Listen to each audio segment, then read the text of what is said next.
Sinong mag-aakala na pwede pala nating ma-enjoy ang paborito nating sinigang sa kakaibang paraan? If you've been following us, alam niyo na siguro na nakapagluto kami ng Thai-inspired na sinigang na manok. Mas sumarap yung lasa dahil sa dinagdag nating ingredients para ma-achieve ang may pagka-Thai na lasa. In this recipe, gagawin natin yan ulit, but with mixed seafoods. At ang gagamitin nating pampaasim ay ang nakaugalian na nating mga Pilipino, ang sinigang sa Sampalok mix ng Mama Sitas. Let's prepare our ingredients. Mixed seafoods, tanglad, luya, oyster mushroom, spring onions, coriander, and of course, Mama Sita's sinigang sa Sampalok. Isama na rin natin ang chopped na bawang at sibuyas. Sa mainit na kaldero, magpainit lang ng konting mantika at samahan ito ng butter. Igisa ang bawang, sibuyas, luya, pati na rin ang tanglad.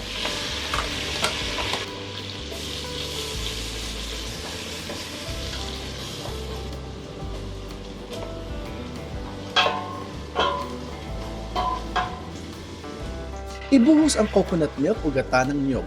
Ang ginamit namin dito ay tirang gata ng niyog na ginamit namin kahapon at dinagdagan ito ng gata ng niyog na galing sa lata. Overall, 400 grams na gata ng niyog ang ginamit namin dito. Tinimplahan ng pepper at dinagdagan ng kumukulong tubig para continuous ang init.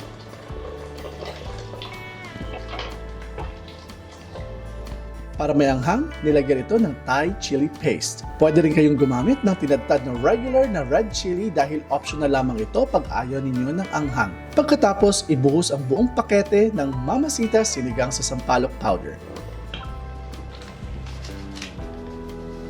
Timplahan ng asin to taste.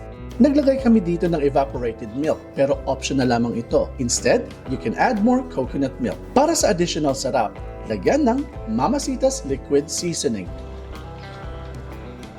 Ilagay na ang mga crab balls at ang oyster mushrooms.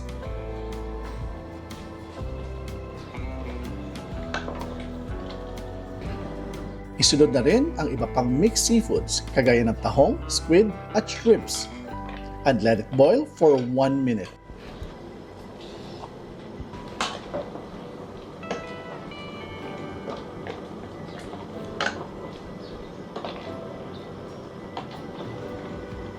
Ilagay ang panghuling ingredient na coriander at ihalo. Taste if okay na ang timpla.